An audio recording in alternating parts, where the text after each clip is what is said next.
நம்மில் பலரும் பெரிய பெரிய கனவுகளை காண்கிறோம். ஆனால் அந்த கனவுகளை அடைவதற்கான பாதையில் பொறுமையையும் விடாமுயற்சியையும் இழந்து விடுகிறோம். சில சமயங்களில் நாம் விரும்புகிற இலக்குகள் வெகு தொலைவில் இருப்பது போல தோணும், அல்லது நாம் எடுக்கிற முயற்சிகள் சிறியதாகவும் பயனற்றதாகவும் தோன்றலாம். அப்படிப்பட்ட தருணங்களில் நமக்கு தேவை ஒரு உத்வேகம். இன்னும் நாம் அப்படிப்பட்ட ஒரு ஜென் கதையை பற்றி தான் பார்க்க போகிறோம். பல வருட கால உழைப்பு, அசராத நம்பிக்கை மற்றும் ஒவ்வொரு நாளும் நாம எடுக்கிற சின்ன சின்ன முயற்சிகள் எப்படி ஒரு மகத்தான இலக்கு அடைய உதவும் என்பதை இந்த கதை நமக்கு உணர்த்தும். ரொம்ப காலத்துக்கு முன்னாடி ஒரு பெரிய மலை மேல ஒரு ஜென் மடம் இருந்துச்சு. அந்த மடத்துல ரொம்ப ரொம்ப பொறுமையா இருக்கிற ஒரு பெரிய துறவி வாழ்ந்துட்டு வந்தாரு. ஒரு நாள் அந்த துறவி மடத்தோட வாசல்ல இருந்த ஒரு பெரிய சாதாரணமான கல்லுக்கு முன்னாடி போய் உட்கார்ந்தாரு. அந்த துறவிக்கு அந்த கல்லுக்குள்ள ஒரு புத்தர் சிலை மறைஞ்சு இருக்கிறது மாதிரி தெரிஞ்சுது.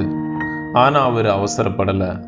தன்னோட கையில ஒரு சின்ன உளியையும் மெல்லிய சுத்தியையும் எடுத்துக்கிட்டாரு. தினமும் காலையில சூரியன் வந்ததும் அந்த கல்லுக்கு முன்னாடி போய் உட்கார்ந்துக்குவாரு. அவரு மெதுவா ரொம்ப மென்மையா உளியால அந்த கல்லை தட்ட தொடங்குவாரு. ஒரு நாளைக்கு சில தட்டுகள் மட்டும்தான், ரொம்ப சின்னதா, சில சமயம் கண்ணுக்கு தெரியாதது மாதிரி சில மாற்றங்கள் மட்டும்தான் நடக்கும். பல வாரங்கள் போச்சு, மாசங்களும் உருண்டு ஓடிக்கொண்டே இருந்துச்சு. அந்த துறவி தினமும் அதே இடத்துல அதே அமைதியோட உட்கார்ந்து தன்னோட வேலையை செஞ்சுக்கிட்டே இருந்தாரு. அவருக்கு எந்த எதிர்பார்ப்பும் இல்லை, சிலை எப்போ உருவாகும் அப்படிங்கிற கவலையும் இல்லை. அவரு ஒவ்வொரு கல் துண்டையும் பொறுமையை எடுத்து போட்டாரு. மடத்துக்கு வர்ற மற்றவங்க துறவியோட இந்த வேலையை பார்த்து சில சமயம் ஆச்சரியப்பட்டாங்க. இவ்வளவு பெரிய கல்லை இவ்வளவு மெதுவாக செதுக்கிறாரு அப்படின்னு எல்லாம் அவங்க நினைச்சாங்க.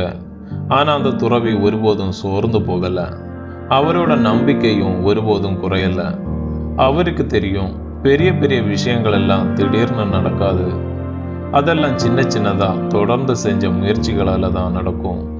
ஒவ்வொரு நாளும் சூரியன் மறைஞ்சதும் அவர் தன்னோட வேலையை நிறுத்திட்டு மறுநாள் மறுபடியும் தொடங்குவார். அப்படியே பல வருடங்கள் உருண்டு போச்சு. ஒரு நாள் மடத்துக்கு வந்தவங்களால அவங்க கண்ணையே நம்ப முடியல. ஒரு காலத்துல பெரிய உருவம் இல்லாத கல்லா இருந்த இடத்துல இப்போ ஒரு அழகான புத்தர் சிலை கம்பீரமா உட்கார்ந்து இருந்துச்சு. அந்த சிலையோட ஒவ்வொரு வளைவும் ஒவ்வொரு விஷயமும் அந்த துறவியோட பொறுமையையும் விடாமுயற்சியையும் சொல்லுச்சு. இந்த கதை நமக்கு சொல்றது என்னன்னா, நம்முடைய வாழ்க்கையில எதை அடையணும் அப்படின்னு நினைச்சாலும், அது ஒரு பெரிய லட்சியமா இருந்தாலும் சரி, சின்ன சின்ன ஆசையா இருந்தாலும் சரி, அதுக்கு பொறுமையும் தொடர்ந்து முயற்சி பண்றதும் ரொம்ப முக்கியம். ஒவ்வொரு சின்ன முயற்சியும் ஒவ்வொரு படியும் நம்மளை நம்முடைய இலக்கை நோக்கி கூட்டிட்டு போகும்.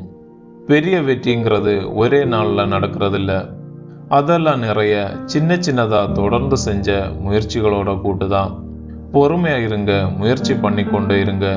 உங்க கனவுகள் கண்டிப்பா நிஜமாகும். பொறுமையும் விடாமுயற்சியும் இருந்தா எந்த ஒரு கடினமான செயலையும் சாதிக்கலாம். இந்த வீடியோ பிடிச்சிருந்தா மறக்காம சப்ஸ்கிரைப் பண்ணி வச்சுக்கோங்க. நாம நாளைக்கு மீண்டும் சந்திக்கலாம்.